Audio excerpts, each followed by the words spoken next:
Again, I keep saying politicians, federal and provincial, it's lazy thinking, quite frankly, friends.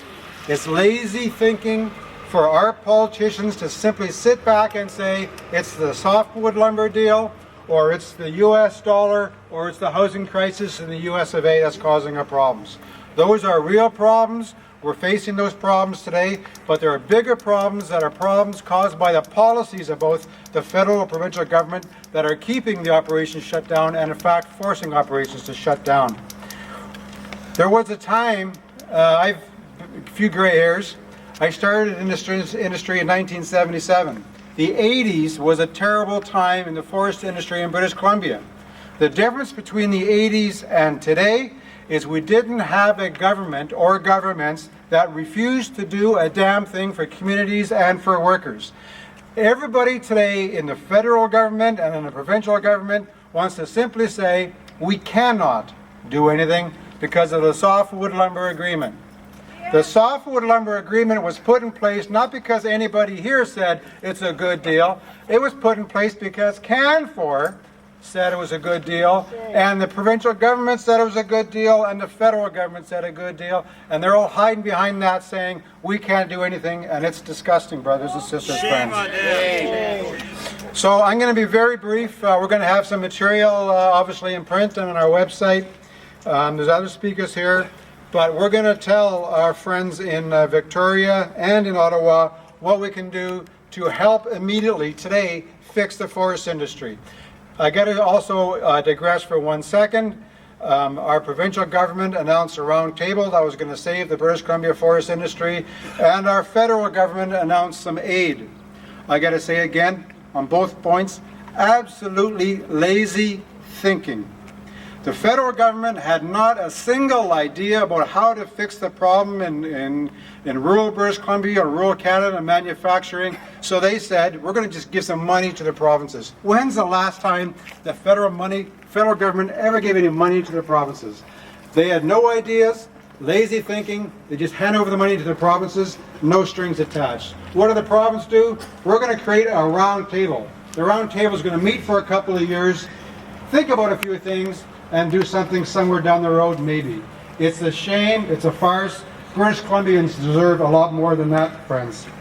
So what we can do, first and foremost, right now, we can stop once and for all the outflow of logs from British Columbia and from Canada.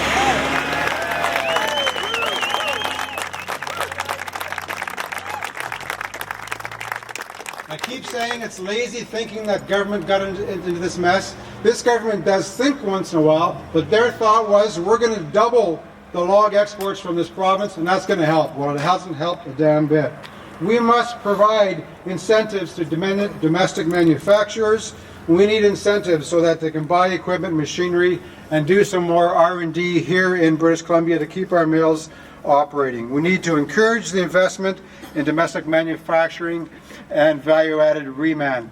I was in Ottawa last week talking to a committee, and it was one of the key industry players from Canadian industry said, we must, as an industry, reinvest. We must reinvest 100% of what we write off on an annual basis.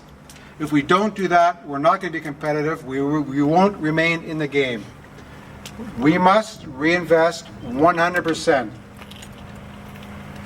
The record for Canada is 15. They must reinvest 100% just to stay in the game. Canada is reinvesting 15, Canadian industry.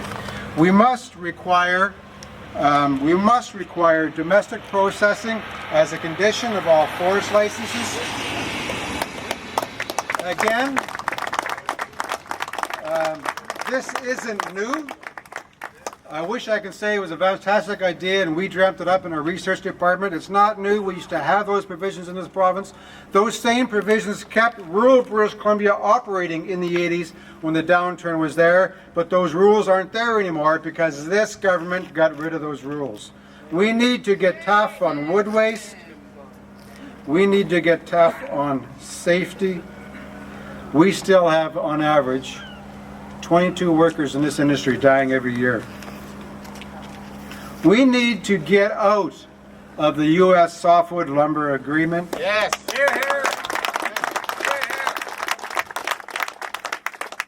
That deal, as anybody can tell you, was the worst sellout of Canadians by any Canadian government in Canadian history.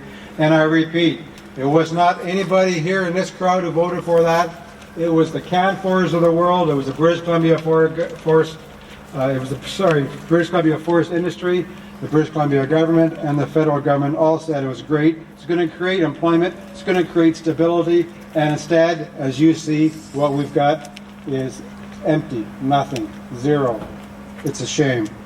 We need to develop a intensive silviculture program, reforestation program in British Columbia. The pine beetle epidemic that everybody is talking about and has been for a whole pile of years, and nobody is doing a damn thing about it. We have in northern British Columbia still, even though we have, as far as you can see, dead and dying pine trees, we still have some of the greatest tree growing areas in the frickin' world, and our government is not doing anything about putting more trees back into the ground, and that is a crime. Lastly, wrapping it up, we need to develop a strategy, retraining for workers and stabilizing communities. It's a shame that when we're seeing all these downsizing today in British Columbia, the answer from everybody, including industry, is, well, if you go over the mountains into Alberta, there's lots of work. Well, that doesn't do anything for the families and communities that are left behind. It doesn't do anything for those guys who have to live in camp. We have to make sure that when our guys face the disruption they're facing, until we get things back on track, there has to be mechanisms in place to keep them in their communities, to keep them retrained, to keep them re-educated so they can run and operate those mills when we get them operating again in the near future, because we will be operating them again tomorrow. And we need this government to wake up and actually think and do something for change to make that happen. Thank you very much.